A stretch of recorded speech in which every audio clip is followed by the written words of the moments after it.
Hello guys, আমি নিকিতা। তোমরা দেখছো নিকিতা ওয়ার্লডস। সো আজকের দিনটা ছিল একটু অন্যরকম। তো আমি যাচ্ছিলাম, আজকে দাদুর চোখের অপারেশন ছিল, তো আমি নিয়ে যাচ্ছিলাম। যেহেতু মা যেতে পারবে না, সেই জন্য আমি নিয়ে যাচ্ছিলাম। আর এখানে প্রচুর জ্যাম লেগেছিলো, ওয়েদার তো ভীষণ খারাপ ছিল, বৃষ্টি হচ্ছিলো আর প্রচুর জ্যাম লেগেছিলো। মিনিমাম এই হুগলি ব্রিজে তো মিনিমাম 1 ঘন্টা দাঁড়িয়েছিলাম। তারপরে গেলাম বাপির কাছে, ওখান থেকে দাদুকে নেবো। এটা হচ্ছে আমার বাপি। সে ওখান থেকে আমি যাবো, দাদুকে নেবো। আর এটা হচ্ছে আমাদের ছোট্ট একটা দোকান। যারা ভাবো যে না অনেক বড়, হ্যানা তেনা, এরকম কিছুই না। আর আমাদের দোকানটা ঠিক ভিক্টোরিয়ার উল্টো দিকে। সো এখানে বসে আমি চা খাচ্ছিলাম, আর এখানে চা খেতে আমার ভীষণ ভালো লাগে। তো চা খেয়ে দাদুকে নিয়ে চলে এলাম চেক আপ, অপারেশন করাতে। তো এটা আইয়ের চেক আপ ক্যাম্প, যেটা হচ্ছে আমাদের হারার পরে যেটা বলে, ওখানে বসে, আমি নামটা ভুলে গেছি এখন।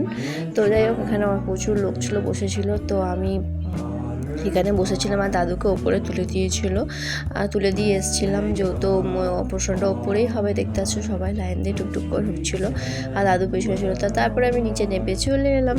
দেন আমি এখানে সিসিটিভিতে দেখছিলাম অপারেশন কেমন হয়। এখানে এরকম করে ওপেন দেখানো হয়, তারপরে দেখো পরপর ট্রেন, মুখে মুখে ট্রেন এরকম দুদিকে দাঁড়িয়ে আছে। প্রচুর জ্যাম লেগেছিলো। আমরা তো একটা ট্রেন মিস করে দিলাম, সেই দিকে একটা ট্রেন বেরিয়ে গেছে। তো ওই দেখো, ওইদিকে একটা ট্রেন আর দেন এইদিকে একটা ট্রেন, মুখোমুখি যাচ্ছে, শুভ দৃষ্টি হচ্ছে। যাই হোক, মজা করছিলাম। তো দেন এখানে আমি টিকিট কেটে হাঁপিয়ে চলে এসেছি। তারপরে আমি নেবে যেদিকে ট্রেনটা মুখের সামনে দিয়ে বেরিয়ে চলে গেল। কী করবো এবার, উইদাউট টিকিটে তো ওঠাও যাবে না। তো বাই চান্স যদি ধরে কপাল যদি খারাপ হয়, এমনিতেই কপাল ভালো না, তো তাই জন্য আমি টিকিটটা কাটতে গেলাম, দেখি ট্রেনটা বেরিয়ে গেলো। তারপরে এত লেট, আর আমাদের এখানে আমতার ট্রেন জানো ভীষণ লেট করে।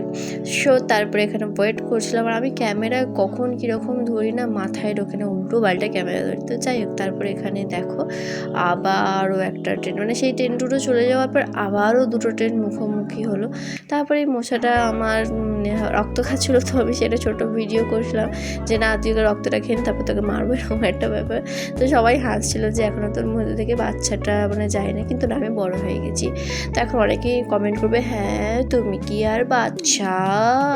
তো না, আমি বাচ্চা না, জাস্ট আমি মজা করে বললাম। কেউ যেন, তোমরা আবার যেন কেউ কমেন্ট করতে এসো না। তারপরে যাই হোক, নামতেই নামলাম, নেবে তারপরে মা এখান থেকে খাবার কিনেছিলো, যেহেতু অনেকটা রাত হয়েছিল, আর গিয়ে রান্না করার মতো কারো ইচ্ছে ছিল না। তারপরে এখান থেকে ওষুধ দিল, তারপরে বাড়ি চলে যাবো। চলো, বাই।